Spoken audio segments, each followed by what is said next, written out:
All right, everybody. Thanks for joining us today. It's nice to see you again. We are so excited to launch our podcast with a very special guest that has somebody that we have followed for a while and has made quite the reputation in this industry of trying to help people get their end of life affairs in order. Lori LoCicero, she is the one of the founders of the Death Deck, a card game that sounds maybe a little interesting, and it is, but it's something that we have found to be a very powerful tool to stimulate and encourage conversations about death. So, Lori, thank you so much for joining us. Thank you for having me today on the inaugural podcast. Yes, Very yes, thank you so exciting. much. Well, so can you just start by just tell us a little bit about you and your husband, Joe, right? Yes. Tell us how you met. Tell us your love story and a little bit about your family life, and just kind of help us get acquainted. Sure. Yeah. So Joe and I met through a mutual friend. We were working at Paramount Pictures at the time. I was doing some things on the studio lot with production, and he was at actually an outside agency doing publicity and PR work. She introduced us and we hit it off right away. Very much the opposites attract sort of scenario. He was recently moved from Atlanta, Georgia. So he was a Southern gentleman out here trying to make it in the television and film world. And I grew up actually here in Southern California. So the Southern transplant meets the California girl, beautiful love story. Wonderful. So we dated for many years and got married about 6 years into our relationship. And we were still working both in writing. I was writing and directing short films and pilots, and he was writing television pilots and continuing with his press and publicity job. And we decided to start a family. And when we did that, I will note, and I'm sure we'll circle back to this, but when we decided that we were going to start our family, have children, we had two children. But before that, we did go down and make sure that we talked to a legal person to get our papers in order. So we did do you know, the healthcare, advanced care planning, and we got our wills and all of that. And then we tucked that all away in a notebook and filed it in the filing Hoping to cabinet. use it So, way down the line. yeah, just in case. So we'll come Yeah. back to that. But we did do Yes, we that. We will. did have Yes, we will. two beautiful children, a boy first, and then 3 years later, a girl. And things were going really well. We were starting to, pool our talents and do things together. We started a company called Practical Whimsy, which created baby products and home products that were kind of that cool retro vintage feel, reversible, everything very practical, yet with that very fun element of whimsy. And from that, we were launching a book on bringing families back to the supper table to have conversations and, not just watch TV, but actually talk to one another and have that as a bonding time. Joe was a magnificent chef, a home trained chef, and would create these fabulous meals and then create other meals from those fabulous meals as sort of Wow. the secondary. Yeah, he had the crock pots and the Cuisinarts and the Viking stoves. He was a magnificent chef. So we were doing that. Things again were had young kids, so I sort of pulled back from my career and was raising them. And then Yeah. Joe had gotten this wonderful offer to write a book on cake decorating. So Wow. he did the cake decorating book, and we planned to do a book tour at his hometown in Atlanta, Georgia. But right before that, and as that was going to be happening, he started to get these abdominal pains, these Mm. stomach pains, and we thought it was stress. It's a Right. lot of stress with, young kids and book signings and flying across the country and all of this stuff. And he just kind of kept passing it off. No, I'm going to be fine. And we went to the doctor and we thought it was a case of gastritis. So Mhm. cut down on those Friday night martinis, ease up on the coffee a little.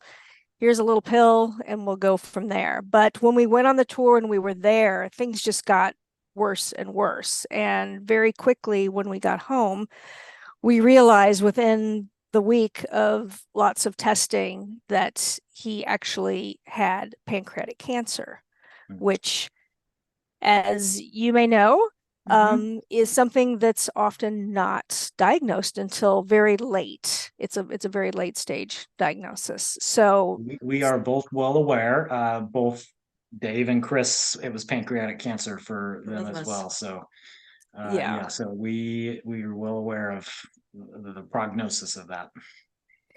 Yeah. So, I mean, we went into the full fight mode, and we were both, I believe, quite naive when we had received that stage 4 pancreatic cancer. I literally had to Google what the pancreas was when we got it. I'm like, wait, I know. what is that? And what Exactly. do we need that? Can we just Yeah. get rid Right. of Can we just take that? it out? And Yeah. like, it's no one's heard of that, so it can't be that bad. But as we know, it's really bad. It's a really nasty, horrible cancer. But at the time, we were okay. We're gonna fight this. Joe's in his early 40s, and he's healthy. He's gonna beat this, and we're gonna get in there, and we're gonna do the chemo, and we're gonna get in there, and we're gonna do the radiation. Yeah. And once he got that diagnosis, we weren't talking about anything but the healing process. Right. So were we preparing for what inevitably was going to happen? No, we were not having that conversation. So, he seemed to do okay with the treatments 6 months in, 7 months. But when we got to about the 9-month point and got into the clinical trial phase, I think we both realized that this was probably not going to end how we would want it to end. So, so at that point is when we had a conversation about it. Yeah. So, How much did the doctors talk to you about the reality of the prognosis? Not much. I think they were going on what we came in with. Like, we're going to, we were that hopeful couple. I think in hindsight, I wish we would have had a more honest and open conversation with the doctor. I wish that we would have been told a little bit more, but we weren't. And so, Katie and I were talking about that earlier today, that in my case, at least, it was kind of the same thing. The doctors didn't really set us down and say, this is the reality of this diagnosis. These are the statistics. And that's not to say that you can't be that 1% that's going to live 5 years. But this is the reality. And, the reality of that, as much now as I wish doctors or nurses or somebody would have talked to us about that, I'm not sure I would have listened. Yeah, that was Dave's situation. Yeah. I mean, because our oncologist did talk about it, and he was like, don't Google anything because you'll just go down rabbit holes. But here's the situation. But at the same time, he kind of gave him some hope because, he was 49 at the time. He was a triathlete. And so he's like, I mean, your organs are pretty healthy otherwise. So, who knows? You could be the 1%. So my husband so he focused on that, just laser focused on that. So it didn't really matter that the doctor told us exactly what was happening. And like, I knew in my heart of hearts that this was not going to end the way I wanted, the way we wanted. But, it's just it's so weird, isn't it? I mean, you get that information and you're like, wait, what day is it? What's happening? What? Yeah. It's so very strange. surreal. Yeah. And you can't wrap your head around it, especially, at that age. We think Right, of that in our 70s and 80s. Yeah, okay. But in 40s, it's like, wait, what? It's No. absurd. And it's out of the blue. It's, at least ours it was maybe 6 months of, symptoms, and that's it. Yeah. So I find it interesting too that you were starting a business or a book or something about conversation around the table. Yeah. And then when this happened, all conversation stopped Yeah. until it was too late. Not too late, but at the The latter stages. The latter stages. Yeah. Isn't that Yeah. interesting? I mean, you It can really is. Yeah. have such good conversations about meaningful things, about everything else except for this. So when you did have that conversation, you both realized, okay, maybe this isn't going to end the way we want it to. What was the nature of the conversation? Yeah. I mean, it was something that my intuition told me I needed to have with him. We were, again, about 9 months in. He died after a year, so we were about 3 months away from the end. Things were not looking well. He was on a lot of pain medication, so I kind of knew the windows of when we could have a decent Gotcha. conversation. Mhm. And it was just one of those moments where I grabbed my laptop, I sat on the couch with him, and I just opened it up, and I just felt like I just need to start this. I don't know where it's going to go. I'm going to try to get through this list of things that I need to know and open it up to where we're talking. I'm going to give my answers as well. Like I don't just want to make him feel uncomfortable, even though we all, we both knew what was going on, but it's like, this is how I would answer this. How would you answer this? And it just, it was a very short conversation, but from his response and answers to where he wasn't necessarily having to sit and think about him that long, made it clear that he was thinking about this, but he just wasn't sharing that with me. So it was an excruciating conversation, to say the least.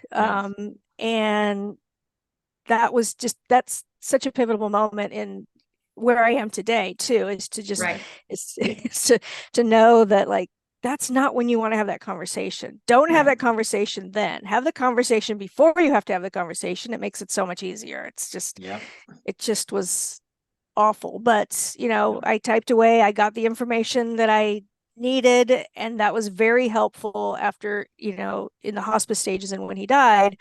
But it was not enough. A 20-minute conversation is not enough to really get into that. So So one of the challenges that I think we both faced, and I'm sure you probably did too, is not only are you grieving yourself during this whole process, but you as the mother also have to help your children grieve. So can we talk about your kids for just a moment?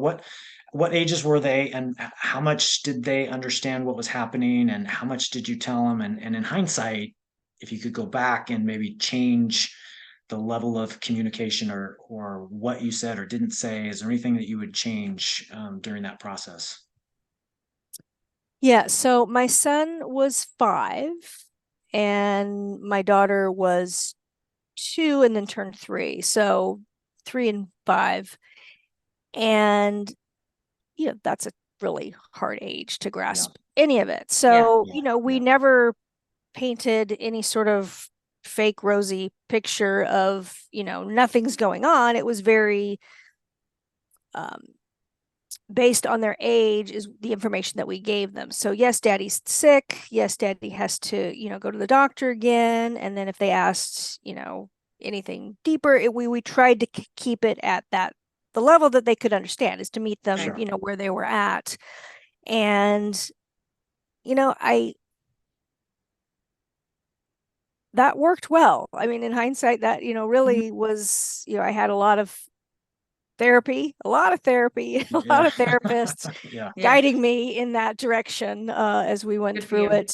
Yeah. And when things got too rough, I would have them go to friends' houses and spend the night so that they wouldn't, necessarily have to be a part of that. But, they were in their own little kid worlds, and we tried to, let them do that and be there. And so, I think the most difficult part was in hospice when, we were not going to give up hope. We were not going to, call in hospice until we knew 100% that, death was near. And so that's when, he was on hospice for 2 weeks and 2 days here at home. And that's when the conversations really got tough with kids, and, and having to let them know after he died that he died, and trying to explain that, but that they don't grasp that either. And so you have to keep having that conversation after that. I mean, that's an age where they're still figuring out what living means, let alone trying to figure out what death means. So that's very interesting and brutal. I'm so sorry that that had to be part of your life journey. Yeah, thank you. Yeah. So you have the conversation in the small window of time between medication. Was part of that conversation what he wanted as far as like a funeral or memorial or any of those kinds of things? Was there any things that he expressed about what he wanted for your life and the kid's life after he passed?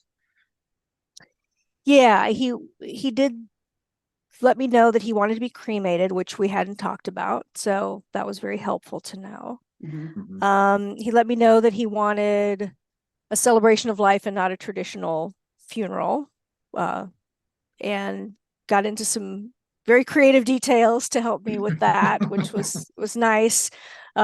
He always loved color as an artist, so he wanted it, tell people to not dress in black. I want people to dress colorful, and Love it. Yeah. I added in when I did the celebration, the cake decorating. We had cupcakes and things for people to decorate, red velvet cupcakes, which she introduced me to way back before red velvet was anything that anyone knew.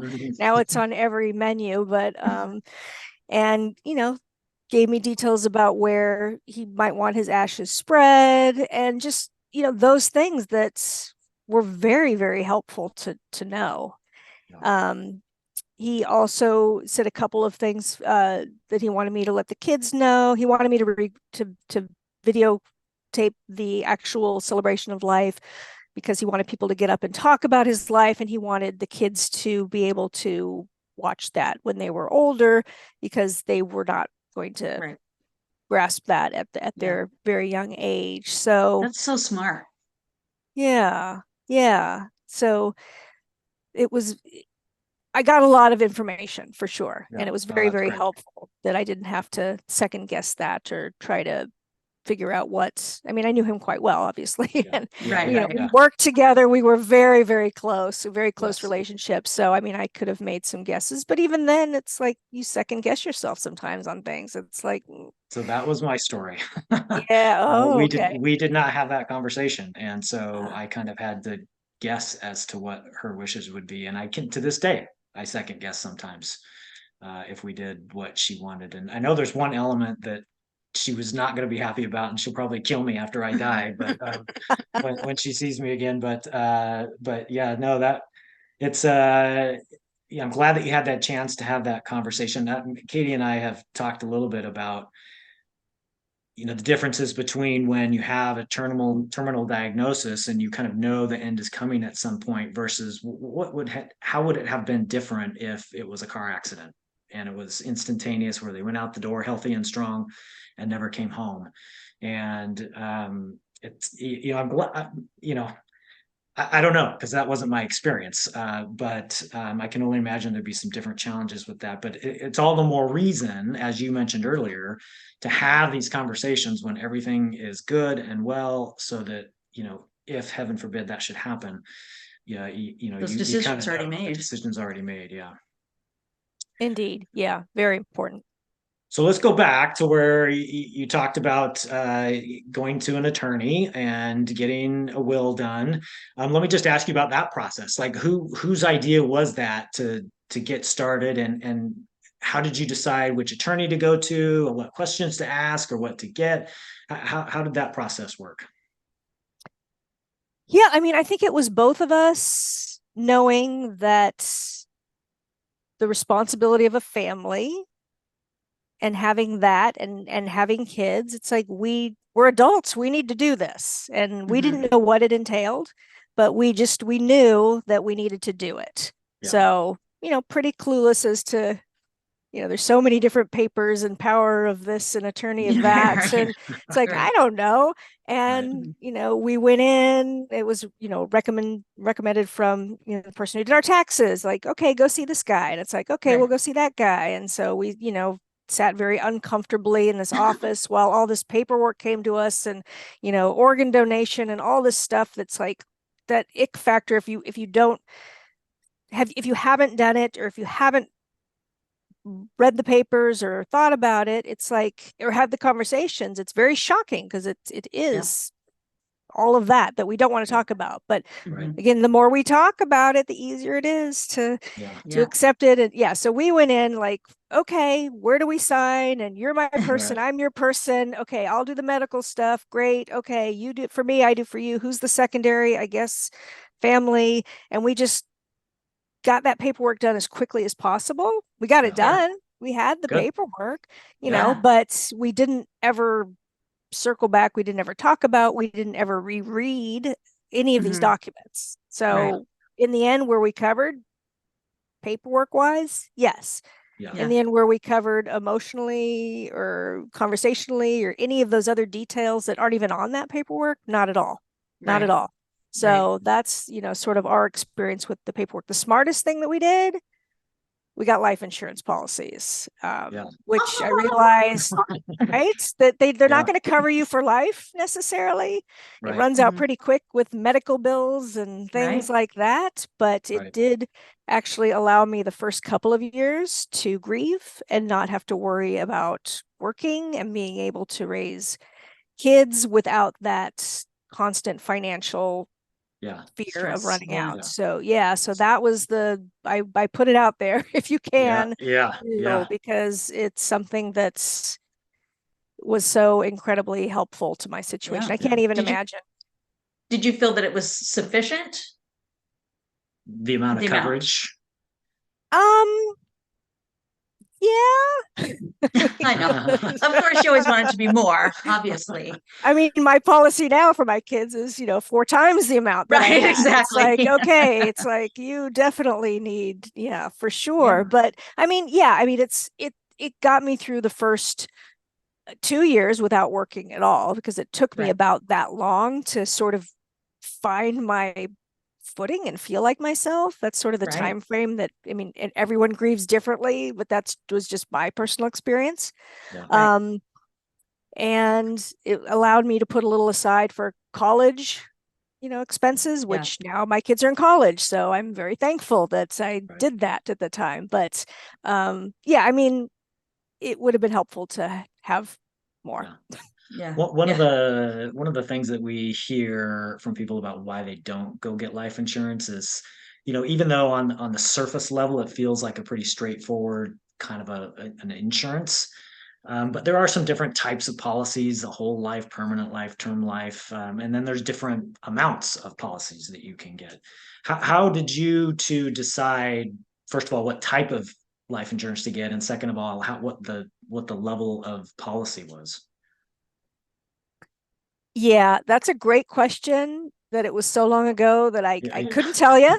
Okay. It was just one of those, what feels about right? Okay, what's, affordable? So it just was kind of the right fit to cover, again, not for life, but it worked out. It worked out exactly how we had, anticipated, I think, that it would have worked out. But it was, once it happened and I called up and a check arrived, I signed papers and a check arrived. So it was like, okay, thank goodness. The hardest thing about it was actually, checking the box that confirmed that I was a widow. That was really, the widow, the infamous widow box that's so hard to put a little check in. But I mean, it's important. I guess it would vary upon everybody's financial situation, but I mean, I would estimate for 5 years of not working.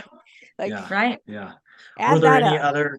were there any other sources of income or revenue that came from retirement funds, savings that you relied on, or that maybe you wished maybe you had set up prior, that maybe that would have been helpful?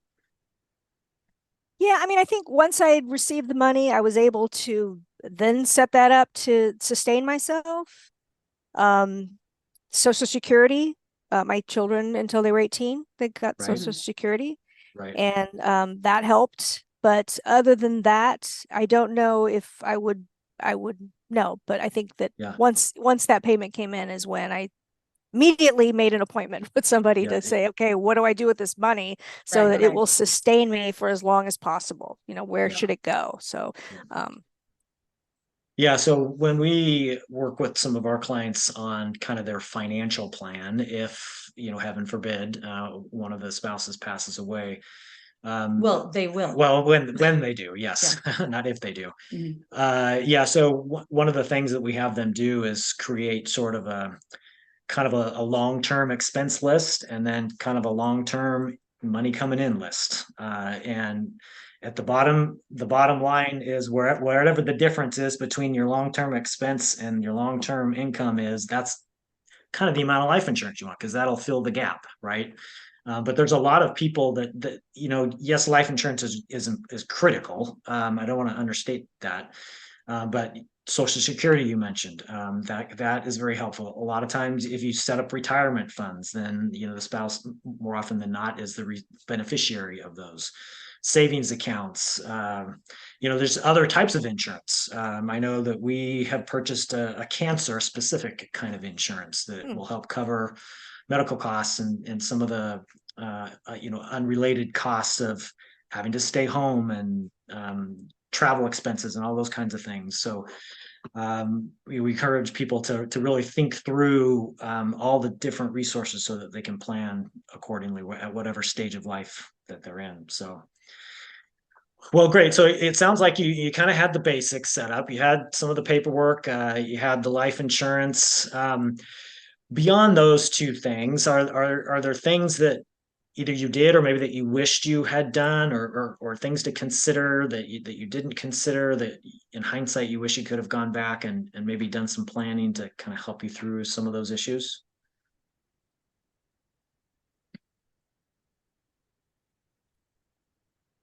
Yeah, I mean, you don't know what you don't know kind of thing. Right. Right. And so I think researching and talking and knowing a little bit more. I mean, again, I did it all after. We Yes. did all this planning after. We didn't think in our 40s that this would happen. Mhm. We had the backup policy just in case, but we didn't know. So going back, I think setting up some of those accounts would have been very helpful. I mean, working on the college funds before would have been very helpful. Setting those things up that investment wise. I mean, we were early 40s freelancing in Hollywood. I mean, we Yeah. didn't Yeah. really, we were kind of flying Right. by the seat of our pants and, Yeah. kind of going with what was. So, Yeah. Yeah. um, I think it's important to research, to talk to people like you both and figure out like what it is that will personally help you best. But yeah, it's hard to go back and think about it except those Yeah. things is to really be Yeah. prepared. So What about from just kind of a mental, emotional, spiritual sort of perspective? Before he was diagnosed, like what in your head when you thought about death, like what were your feelings? Were you afraid of it? Did you want to not talk about it? Or was you pretty open about it? And then, obviously after he was diagnosed, how did those feelings and emotions and, maybe your spiritual outlook maybe change?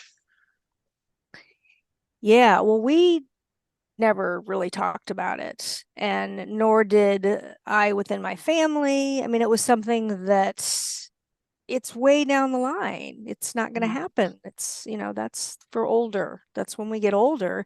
And so, you know, there was there was a fear to that, of death and dying and people dying and the unknown, really. I mean, Mhm. very, very fearful. It was something that, you know, just very fearful. So, Yeah, yeah, but uh, I was raised in a slightly Jewish household, I would say. We were not very religious, but I did was aware of the religion. okay. I became more aligned with Buddhism as I got older. So, people would call me a Jew boo for a while, but so I kind of aligned with the theory of reincarnation and things like that that kind of helped me understand and help me be more at peace with the thought of death. But there wasn't any immediacy. There wasn't anyone around me. I mean, a older grandparent, but there wasn't enough to really sort of have that in my immediacy to be thinking about. So, when he was diagnosed, obviously those thoughts creep in, you try to keep them out. No, this isn't going to happen. But as it got closer, I mean, it just was horrific. I mean, I didn't know what to do. I didn't know what to think. I never experienced it. It was just a horrible, horrible experience.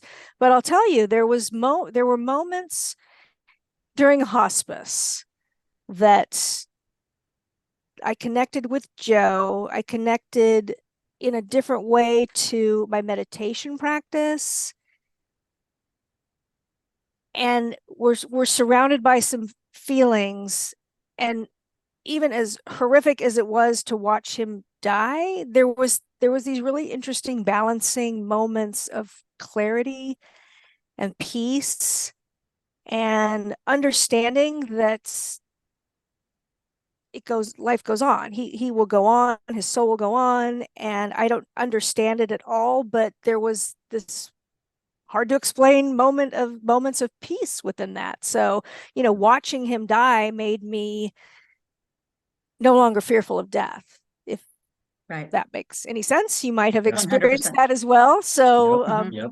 don't want anyone Yeah. else to have to go through it. They will, but until you go through it, you don't understand it. It might be hard to understand, but there are those moments, if you're open to them, that help. At least it helped me to understand that it's a process, but it's not the end of Yeah. Right. our Yeah. our Right. being. So Yeah. now I mean, there's been a long trail of lots of things in game creating and all that stuff that got me here, but I'm very comfortable talking about it, and I am so very comfortable with the process and death and my feelings and understanding of it. So Yeah. I have a question about, so I think that there's opposition in all things, right? And so even though there's such such a terrible experience, can you pinpoint what I like to call tender mercies? Because there's things that happen, even though there's terrible things happening, there's beautiful things happening at the same time, if you're open and willing to see them. So I'm just wondering if you were able to see any of those in the in final, while he's dying. Like, I mean, listen, I mean, pancreatic, I'm a pan-can yeah, survivor too. yeah. So I mean, there's just the wasting away, and that kind of suffering is horrible to watch. But at the same time, there were so many lovely people Yeah. that came into my life, and just, whether they were hospice nurses or the, IV cancer suite nurses, or, friends who brought us food. I mean, there was some small beauties involved as well. And that's what I'm wondering, if you were able to see some of those. Oh, yeah, definitely. We had I called them my village of people that came together, and they started to form as our village, as our very clear village, when about a couple of weeks after his diagnosis, I had this urge to throw a party. And it was a party in the sense that Joe loved to entertain, and we were calling people to let them know, and it was hard to have the conversations with people on the phone, feeling like they really wanted to be there, and people didn't know what to do. So I'm like, well, let's bring people to our house so that they can come hug Joe. That's what I named the party. It was a come hug Joe. He needs the hugs. Come hug him. So Sweet. people came, and it was very sweet. It was very odd, the mood of it. Like, what are we like? Not the typical Joe and Lori backyard party, but it gave him something to do. Like, he had the energy to, whip up a cake and, pull the catering supplies out of the garage and, set up a buffet of food. Like, that was his passion. He loved to do that, and he got to do that. People came over, and without us knowing, there was a friend who was, the PTA mom that is the one who does 90% of the work, who just, is just going to do everything and love it and know everybody. And this was our friend, Heather, and she came to the party, and she kind of sensed it. And without asking and just grabbed paper and started making lists. Who lives in the neighborhood, who lives out of the neighborhood. So this is going to be your in-network people, and this is going to be your out-of-network people. And all you need to do is call me or call this other person who volunteered. Anything you need, you call us, we'll take care of it. And it was like, amazing. Like, who comes up with that? I mean, it was just, it was a beautiful thing. And these became our villagers, to where I wouldn't have to like call somebody and say, can you help me with this? Because it gets difficult. You need a lot of needed a lot of help. And it's, after a while, it's hard to keep calling on people. So I would just call her and say, we need a ride to the doctor. We need someone to pick up medicine. Can someone take the kids? And I'll tell you, people, when you give them something like that tangible to do, love that, because so many people say, well, whatever you do, whatever you need, I'm here for anything. And it's like that, that's very sweet, but it's hard to reach out and, give them a specific unless, yeah. So, we actually ended up setting up a website where I could put in like the weekly stuff that I needed. Yeah. And so I would go in and say, okay, I need a ride here, medicine here. And people started getting mad. And they started getting mad because they would go on there to sign up and there would never be a slot open because people were signing up so quickly. And I thought that was just such a sweet and amazing thing. Like, that was just so touching. And, we got meals and everything that we needed. And it was just amazing. So that was one of the things. And then just realizing people who, either had gone through something like this with the parent that you didn't really know about, because it's not always talked about, but, those friends that you didn't even realize would be right there, all of a sudden show up. There are those people. And once they know, they show up and you're like, wow, this is really amazing. So that happened, and that was very touching and heartwarming. And then the hospice, or not the hospice, I'm sorry, the infusion nurse, when we were doing chemo, who, became a friend, slipped her cell phone number to us, if you ever need anything, wasn't supposed to do that, but, became so connected with us. And I ended up using that phone number right before we called in hospice, because there was a situation where I didn't know if I needed to go to the ER with him or not. And he didn't want to go to the ER. And it's like, I'm going to call the nurse, and she drove over and helped us. So it's really, really amazing what people will do. Thank you for sharing that. I love knowing that there's such beauty and humanity in the midst of tragedy. I mean, people really step up, and what a gift to be able to see that. So I'm grateful that you had that experience.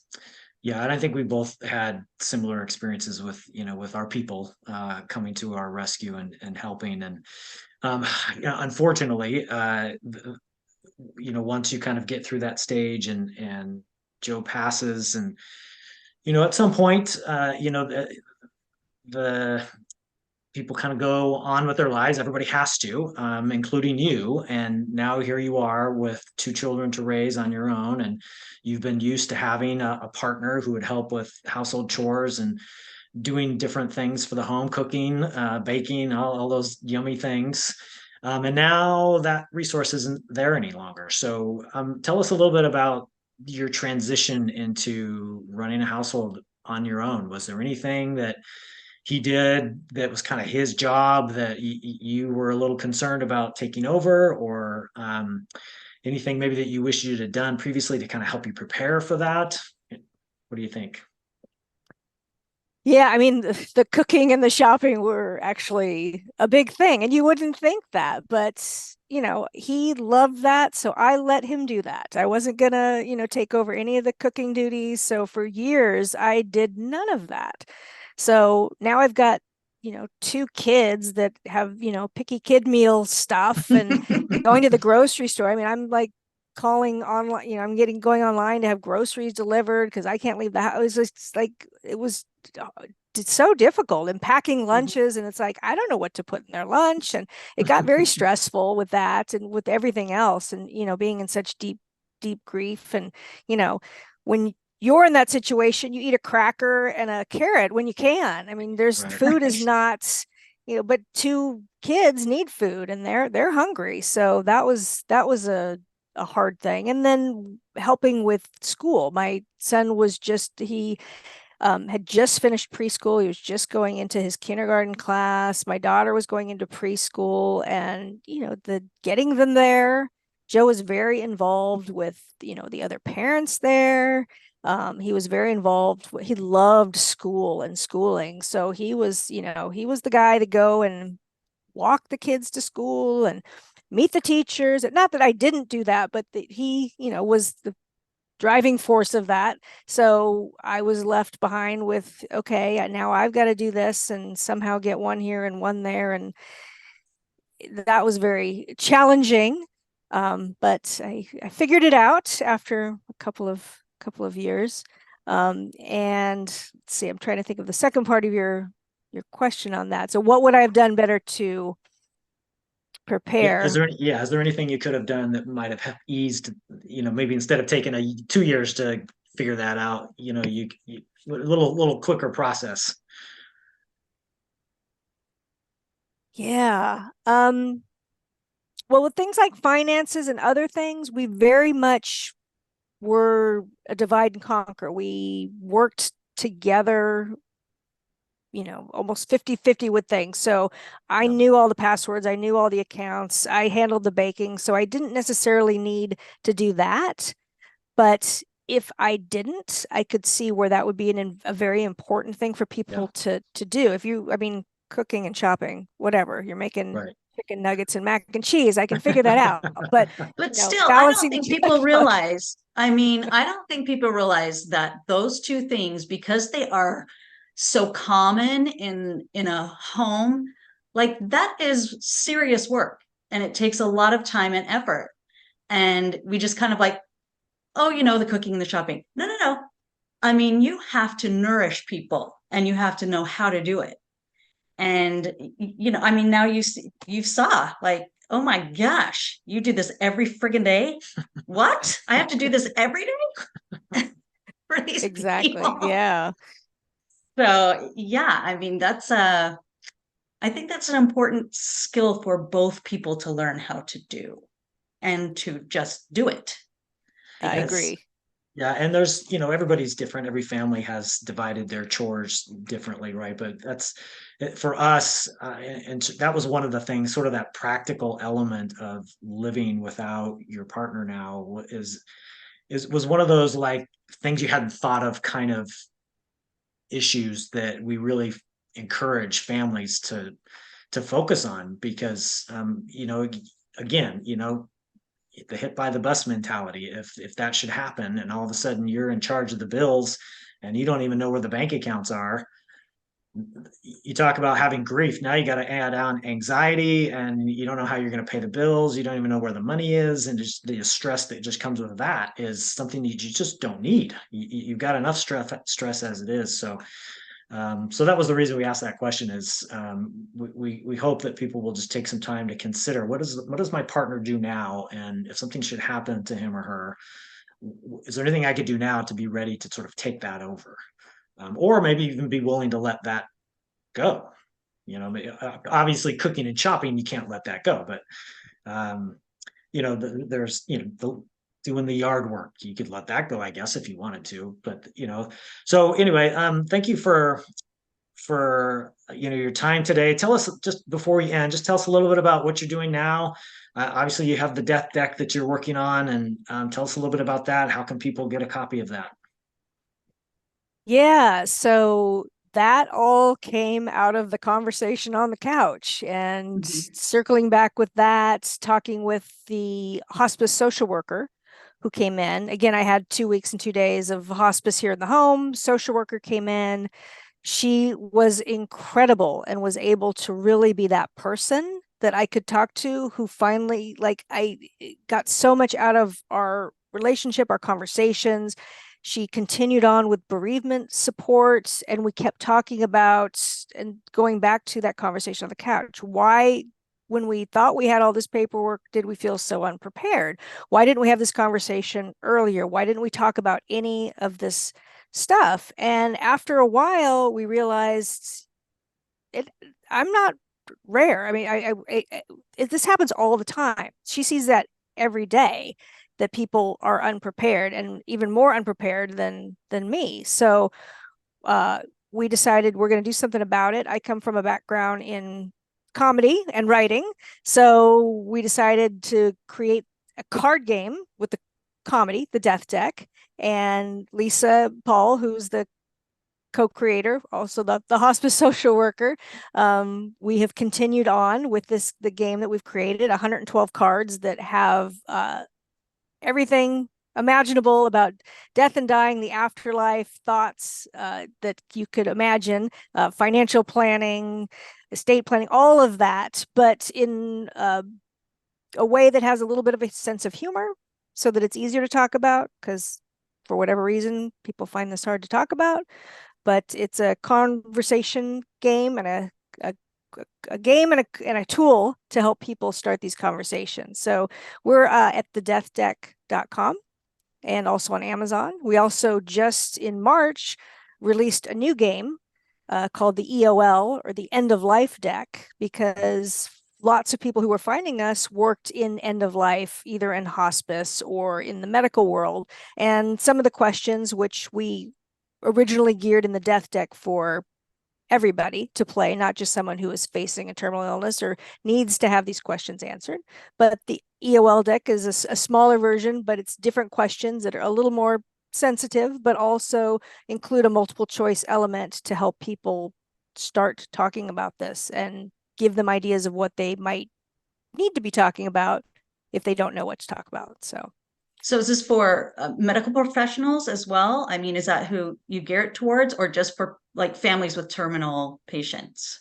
Both, yeah. So this is the deck that Lisa carries with her every day at her job, because she still does hospice social work. So some of the cards at the Death Deck weren't necessarily appropriate for some of the families that she was going into to see, although you can hand pick the ones that you feel might work. But EOL deck is more targeted towards someone who has been diagnosed, or someone of a certain elderly age, or hospice or hospital setting or doctor setting. Yeah. So right.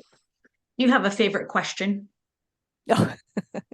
I do. My favorite question involves signs from beyond. So, yeah. So whether you're a believer or not, it's a multiple choice one, but it kind of asks the question: Do you believe in signs? And the answers that come out of people, because that's not usually a question that people ask each other, unless it comes up. But and I'm always so fascinated by the signs that people have received from a loved one, or they feel like they're closer to that person because of it. And it goes way beyond pennies and butterflies. I mean, there's some things that people have experienced. I personally have experienced so many. Joe is a very strong sign sender of very very distinct things that he often sends in music, but also sends all over the place. So it's like the first few dozen, I'm like, no, this is just coincidence. It's like, no, these are signs. So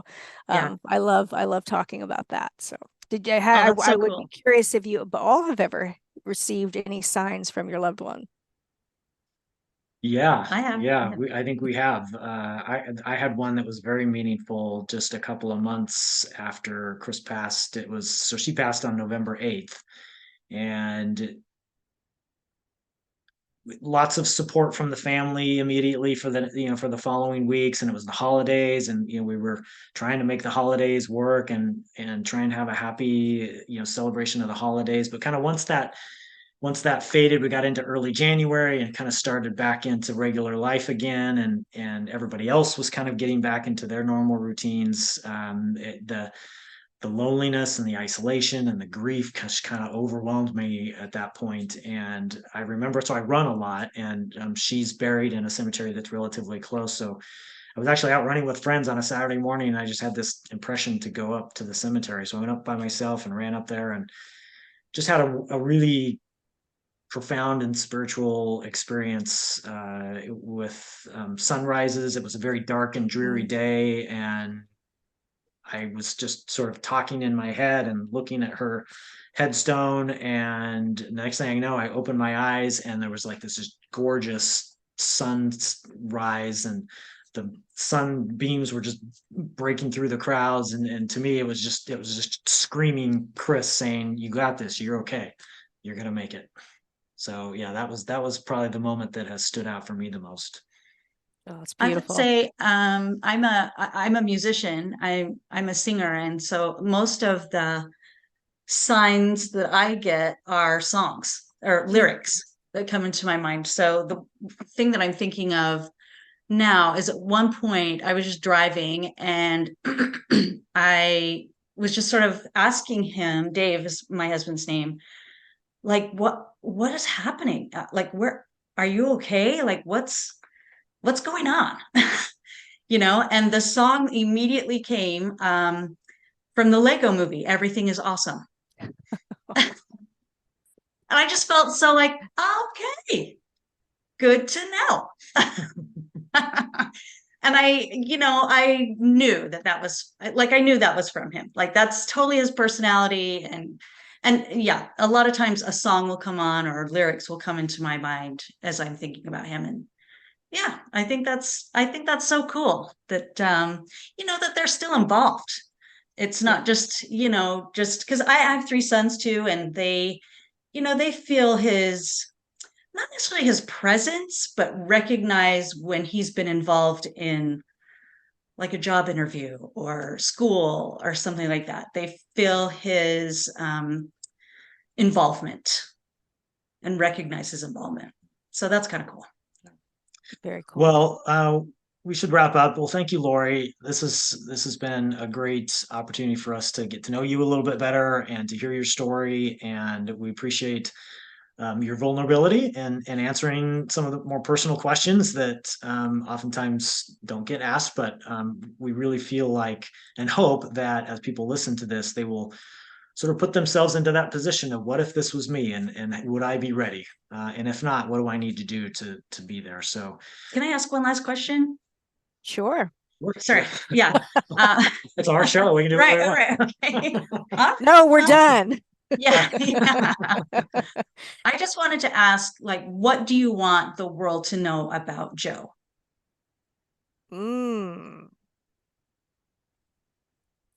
Joe was such an incredible gift, not only to me, but to so many people whose lives he touched. And he will forever live on in some incredible memories and incredible writings.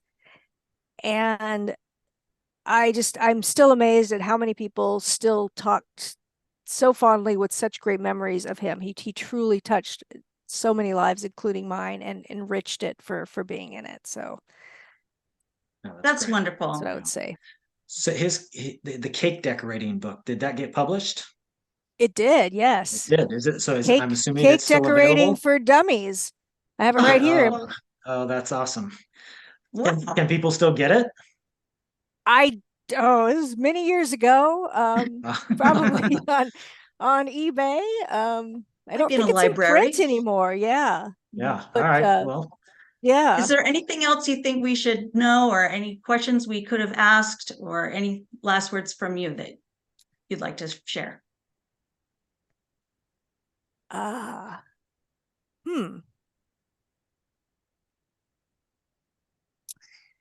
mean, I could, but we could talk for another 30 minutes on it. I think we covered a lot. Yeah. Well, thank you for doing the deck. I mean, it's so clever and hilarious and, poignant and meaningful, and so smart to just, be able to get this conversation started. Even if it's just, sitting around the table, what's on your bucket list? What would be your last meal? I mean, those are easy questions to kind of get it started until you want to go a little deeper. But I just think that's so smart. And I think there's so many women in particular, I mean, in my age group, that are starting to think about this and don't know how to bring it up to their spouse or their parents, or, so bravo. Well done, you and Lisa. Yeah. Thank you. Yeah. And that's, that's exactly why we did it. We want it to be an easier icebreaker to have these conversations. And again, the more you talk about it, the more comfortable you are. The more comfortable you are, the more better prepared you are. And the more better prepared you are, I think the easier the grieving process is. The healthier grieving Yeah. process. The healthier. Yeah. I mean, it's not easy, but I think it would have been helpful in my grieving process had we been more open with conversations about death and dying. And Right. That's why I think we're all in this business now, is to try and share that message, because we've all learned the exact same thing, that there's a lot of the suffering that we all went through could have been prevented had we had more communication and more preparation. So, all right. Well, thank you, Lori. We really appreciate it. Next time, I hope there will be a next time. We'll catch up and see where you're at with the death deck, and we'd love maybe to get Lisa on and maybe talk with her about some of her experiences as a hospice nurse and things that she's learned that might be applicable to people that are in this end of life planning stage. And so, thank you so much, and we'll look forward to catching up with you soon. Thank you, Corey. Thank you, Katie. It's a pleasure. Thanks a lot, Lori. Take care. You too.